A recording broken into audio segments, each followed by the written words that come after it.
Itu fatal. Kalau kajian tauhid ditarik atau kajian adab dikasih masuk ke tauhid. Ini kan yang banyak sekarang. Sedikit-sedikit musyrik. Orang pakai cincin musyrik. Kan begitu. Yang paling fatal sekarang, Pak, itu menyamakan, langsung bikin sama dengan orang yang menyalakan dupa musyrik. Kenapa? Itu dukun. Wah, fatal itu, Pak. Karena dukun yang menyalakan dupa, makanya semua yang menyalakan dupa disebut dukun. Wah, itu fatal. Kan ada itu. Nah, dupa itu sunnah. Sunnah menyalakan dupa. Kalau bangun sholat malam bisa menyalakan dupa. Cuma sekarang, Pak, dupa itu diambil oleh dukun. itu yang jadi masalah. Karena seringnya orang lihat, jadi masalah. Kan begitu. Ya.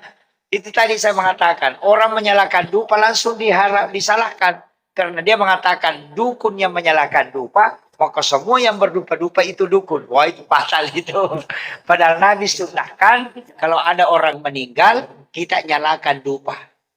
Kenapa? Supaya bau jenazah itu tidak muncul baunya.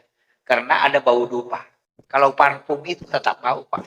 Tapi kalau menyalakan dupa, karena asap itu bisa berputar, sehingga orang tidak mencium bau yang lain-lain. Sehingga tidak melahirkan fitnah.